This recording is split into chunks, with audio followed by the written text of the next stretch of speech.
O patrão ficou maluco. Forneria Original agora com cupom CHARLA10 ilimitado. Peça sua pizza, meu parceiro. É nóis. Isso é interessante falar. A gente tem um corte aqui que fala disso. Né? A gente tem episódios aqui. A gente teve Marcos Uchoa, Tino Marcos. E eu acho que o que simboliza isso foi o do Escobar aqui com a gente, né? O Escobar conta uma história que viralizou, né? Que é o Sai de Bangu, né? Só faz uma coisa, garoto. Sai de Bangu. Que o Galvão, ele proporciona que o Escobar tenha essa ascensão na carreira, porque enxergou ali um potencial, né? Diferente no Escobar. Voltou do jantar do Bem Amigos e caramba, diretor do Bem Amigos, saiu aquele jantar ali, e aí o Escobar querendo ir embora, ia ser do garoto. Foi a primeira vez o Escobar no Bem Amigos. Primeira vez, substituiu o PC Vasconcelos. E aí ele cheio de medo e tal, o Galvão chegou super, como já falou, super gentil, garoto, você é bom pra caralho, o cara já soltou ele. E aí ele teve que ficar, jantar, ficou. Foi o último, o Galvão foi embora com ele já 700 garrafas de vinho. Esses jantares do Lelis, o Galvão fala... O que acontece no Lelis fica no Lelis. Sei lá o quê, né? E o Galvão, como a família mesmo chama, é inimigo do fim. Ele vai ter que ficar até o final. Vai ter que ficar até o final conversando. Ainda mais que é o primeiro, né? Primeira vez. Ele contando as histórias dele. E é isso. Se ele te chama, se você consegue passar pela couraça, entrar no grupo, você tá ali validado como uma pessoa. Mas eu já vi gente que foi no Bem Amigos. Ele vai poder falar melhor do que eu, porque ele que era o editor-chefe do Bem Amigos. Que o Galvão falou, fala, se você não falar, amigão. Ninguém vai deixar. Todo mundo aqui fala muito. Não, acho que ele diz isso até pro Kleber, o Escobar até fala isso, que quando ele vai no vídeo dele, ele fala assim, ô garoto, fala, porque senão os caras não deixam tu falar, não. E que aí ele pergunta pra ele, garoto, você comenta aqui, já um monte de lugar, você mora onde no Rio? Eu moro em Bangu. Pô, que absurdo. Mas você já é comentarista? Isso não existe. Mas aí, como é que eu vejo isso?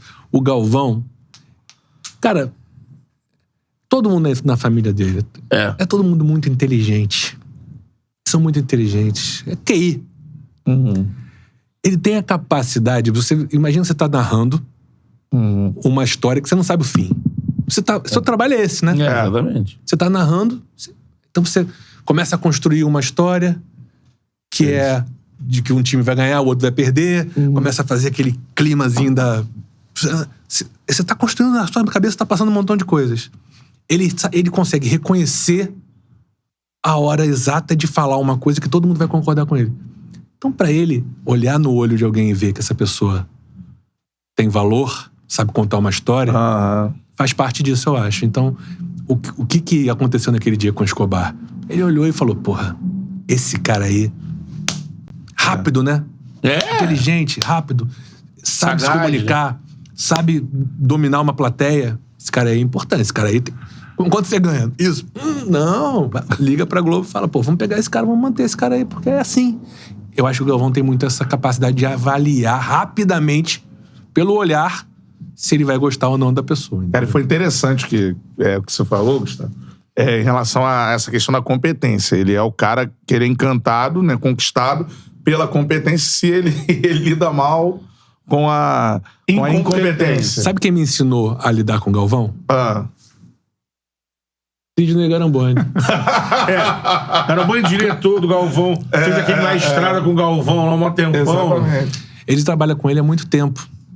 Uma vez eu fui fazer a despedida do Kaká. O Kaká, acho que em 2017, se despediu e o Garamboni não podia, porque estava fazendo outra coisa, estava viajando. Aí eu liguei pro Garamboni e falei, Garamboni, o que eu faço? Você vai fazer desse jeito, você vai se antecipar a tal coisa, você vai chegar com calma, você vai falar... Porque você não...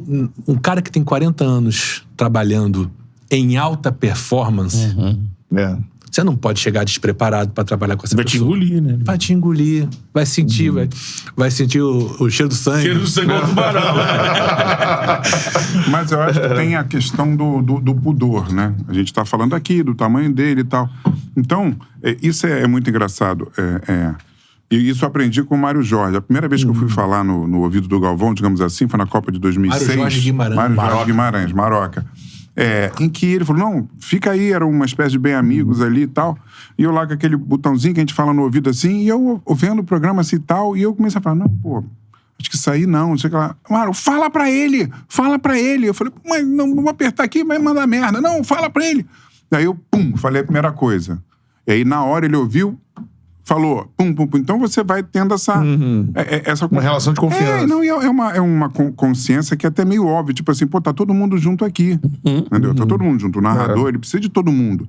Então eu me lembro que uma vez, aquela questão do acidente do Felipe Massa, então a gente ia fazer um Na Estrada com o Felipe Massa, depois do acidente, meses depois, e o Fantástico ia de carona pra fazer uma coisa legal e tal. E aí a produtora falou lá, então, não, pô, tá, obrigado, vamos fazer tudo certo e tal, não sei o que, tá. Eu falei assim, você trouxe a imagem do acidente? Ela... Eu peguei o notebook, tá aqui.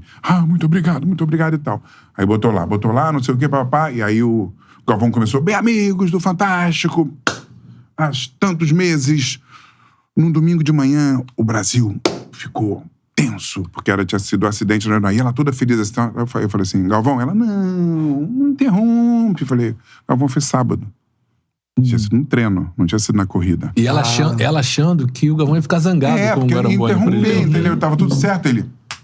Foi sábado, é verdade. Vamos de novo.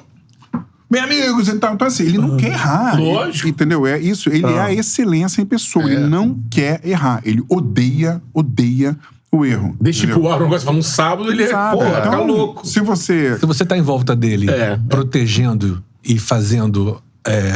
no ouvido dele dizendo, você vai ver no documentário, vocês vão ver no documentário, que hoje tem o Najib. Porra, Rafael? Porra, Najib parceiro. Najib no ouvidinho lá na final da Copa do Mundo. Será quantos profissionais estão envolvidos numa final de Copa do Mundo? E o Galvão lá segurando aquilo ali no ombro dele, levando aquela coisa. E quem tá no ouvido dele dizendo as coisas? Assiste pra você ver lá. É um trabalho em grupo, de confiança. Muita gente tem que estar envolvido pra fazer isso. E aí você tem que reconhecer, olhar e ver. Esse aqui vai me ajudar, esse aqui vai me ajudar. Ele reconhecer isso, né? Ele quer, tá, isso vai me ajudar, é apoio. Porque são duas... E a forma que vocês estão falando fala explica, merda no ouvido dele, fudeu.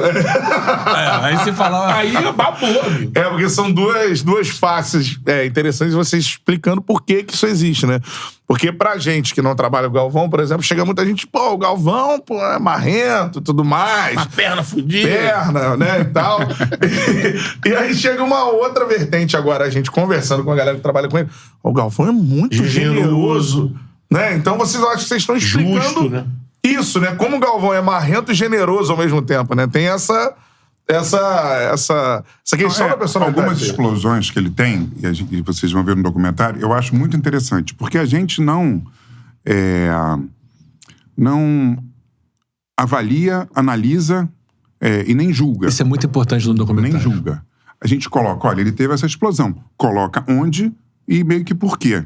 Então o cara em casa vai falar assim, você pode ter duas reações. Pô, mas que cara estourado, pra que isso? Perna, não precisa. Então o outro fala assim, pô, o cara ia entrar no ar pra 120 milhões de pessoas. Se não tiver tenso... tá morto, né? Tá morto e tal. Então, você fica naquela dúvida, assim, né? Precisou? Exagerou?